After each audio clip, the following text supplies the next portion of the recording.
Hello everyone, welcome back to my channel. একটা নতুন ভিডিওতে সবাইকে স্বাগত জানাই। আশা করি আপনারা সবাই খুব ভালো আছেন। আপনাদের জন্য আরও একটা গুরুত্বপূর্ণ আপডেট, একটা আপনাদের কোয়ারি ছিল যে এই জেনারেল প্রভিডেন্ট ফান্ড অর্থাৎ জিপিএফ এই রিলেটেড আমি অলরেডি আপনাদের একটা ভিডিও প্রোভাইড করেছি প্রায় 44 মিনিটের। তো সেটা আপনারা গিয়ে দেখবেন এবং এই ভিডিওতে আমি পার্টিকুলার কিছু কোশ্চেন রয়েছে, তো সেই কোশ্চেনগুলো আপনারা যদি দেখেন তাহলে আপনাদের আশা করি বেশিরভাগ জনের যে সমস্ত কোশ্চেনগুলো রয়েছে সেগুলো আমি ক্লিয়ার করতে পারবো। ঠিক আছে, একে একে আমি আপনাদের কোশ্চেনগুলো বলছি এবং তার অ্যান্সার আপনাদের জানাবো। ঠিক আছে, আপনাদের এরপরে যদি কোনো কোশ্চেন থেকে থাকে আপনারা কমেন্ট বক্সে সেটা করে আপনারা জানাবেন। আর অবশ্যই আপনারা সেই যে লং ভিডিওটা সেটা আপনারা দেখবেন, সেখানে যদি আপনাদের ক্লিয়ার না হয় তাহলেই কিন্তু আপনারা কোশ্চেনটা করবেন। আচ্ছা, ফার্স্ট যে কোশ্চেনটা আমি আপনাদের যেটা সবথেকে ম্যাক্সিমাম যেটা সবার মনে আসে সেটা হলো এই যে জিপিএফ, এই জিপিএফটা কে ওপেন করে? ঠিক আছে, এই যে জেনারেল প্রভিডেন্ট ফান্ড এটা ওপেন করে কে? এটা ওপেন করে আপনাদের যেই অফিসে আপনি অ্যাটাচ থাকবেন সেই অফিসের হেড অফ দ্য অফিস, তারাই কিন্তু এটা চালু করবে। এবার গ্রুপ এ, গ্রুপ বি এবং গ্রুপ সি যে এমপ্লয়ি, তাদের যে জিপিএফ সেটা ওই এইচও থেকে ট্রান্সফার করে দেওয়া হয় এজি বেঙ্গলে। অর্থাৎ এজি বেঙ্গল এক্ষেত্রে আপনাদের এই জিপিএফ অ্যাকাউন্টটা ক্রিয়েট করে, সেখান থেকেই সব আপনাদের জিপিএফ নাম্বার টাম্বার যা আছে সব কিছু আসবে। এবং গ্রুপ ডি যে এমপ্লয়িরা আছে, গ্রুপ ডির এমপ্লয়িদের কিন্তু এইচও, তারাই এখানকার স্যাংশনিং অথরিটি বা তারাই কিন্তু এই জিপিএফ তারা কিন্তু ওপেন করবে। ঠিক আছে, এটা হচ্ছে কারা ওপেন করে এই কোশ্চেনটা। এবার সেকেন্ড আপনাদের যে কোশ্চেনটা থাকে সেটা হলো ম্যাক্সিমাম আমি কত টাকা পর্যন্ত জিপিএফ কাটাতে পারি এবং মিনিমাম আমি কত টাকা পর্যন্ত জিপিএফ কাটাতে পারি। ঠিক আছে, তো এক্ষেত্রে আমরা আপনাদের বলে রাখি যে আপনি মিনিমাম আপনি 6% টাকা আপনার বেসিকের ওপরে 6% টাকা সেটা কিন্তু আপনি কাটাতে পারেন, এটা হচ্ছে মিনিমাম। এবং ম্যাক্সিমামের ক্ষেত্রে সেটা হচ্ছে আপনি 100% পর্যন্ত টাকা সেখানে কাটাতে পারবেন। তো মিনিমাম যেটা সেটা হচ্ছে 6% টাকা আপনাকে কাটাতে হবে আপনার বেসিকের, এবং ম্যাক্সিমাম আপনি আপনার বেসিকের 100% অর্থাৎ পুরো বেসিকটাই আপনি জিপিএফ হিসেবে কাটিয়ে দিতে পারবেন। ঠিক আছে, তো এটা আপনাদের হচ্ছে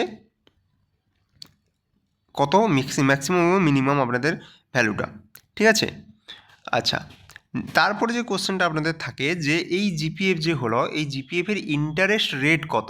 ঠিক আছে, এই জিপিএফের ইন্টারেস্ট রেট কত?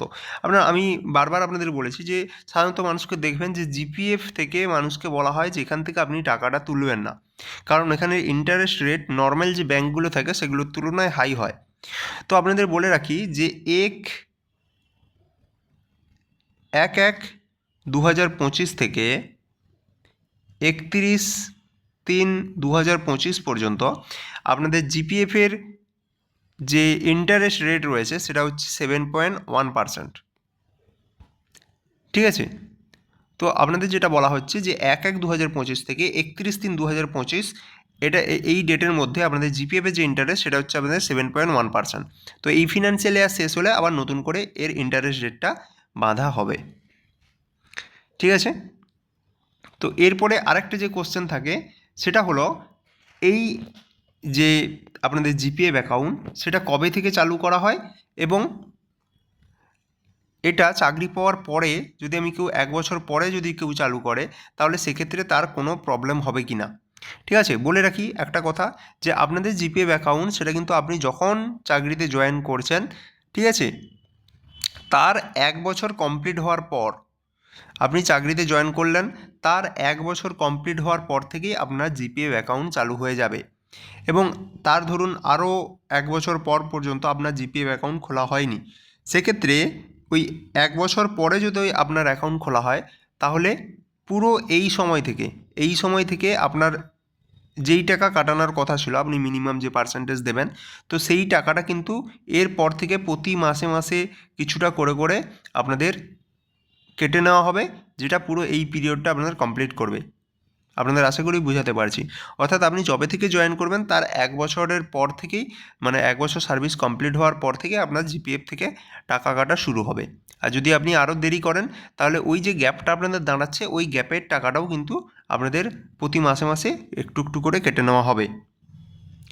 ঠিক আছে, আচ্ছা, এবার ব্যাপারটা হচ্ছে যে আপনি আপনার যে এই পার্সেন্টেজ যে কত টাকা করে আপনি কাটাবেন, এই মিনিমাম বললাম বা ম্যাক্সিমাম বললাম, এটা আপনি বছরে কতবার আপনি চেঞ্জ করতে পারবেন। ঠিক আছে, এই সম্বন্ধে আপনাদের আমি বলি যে আপনি বছরে ম্যাক্সিমাম দুবার আপনার যে এই যে সাবস্ক্রিপশান সেটা আপনি চেঞ্জ করতে পারবেন। অর্থাৎ আপনি যদি একবার ফিক্সড করে দেন তাহলে এটা বলা হচ্ছে, আপনাদের আমি একটু ভালোভাবে বলি যে the amount of subscription once fixed by a subscriber shall remain unchanged during the course of the financial year. অর্থাৎ আপনাদের ওই ফিনান্সিয়াল ইয়ারে কিন্তু সেটা একদম আনচেঞ্জড থাকবে। কিন্তু যেহেতু আপনাদের যদি আমি জানুয়ারি থেকে ধরি ডিসেম্বর পর্যন্ত, তাহলে জানুয়ারি থেকে মার্চ পর্যন্ত এটা একটা আপনাদের ফিনান্সিয়াল ইয়ার ধরা হয়, মানে এটা আগের যে ফিনান্সিয়াল ইয়ার তার পার্ট হিসেবে ধরা হয়।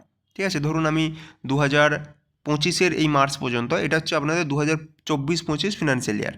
আবার 2025-এর মার্চ থেকে 2026-এর মার্চ পর্যন্ত এটা হচ্ছে 2025-26 ফিনান্সিয়াল ইয়ার। তাহলে এক বছরের মধ্যে যদি আমি ধরি তাহলে 2025 সালের মধ্যে, তাহলে আপনি কিন্তু দুবার চেঞ্জ করতে পারবেন। একটা হচ্ছে মার্চ মাসের মধ্যে আর একটা হচ্ছে মার্চ মাস থেকে ডিসেম্বর মাসের মধ্যে। তো এই জন্য আমি বললাম যে আপনি দুবার কিন্তু চেঞ্জ করতে পারবেন, কিন্তু একটা ফিনান্সিয়াল ইয়ারের মধ্যে আপনি একবার চেঞ্জ করতে পারবেন।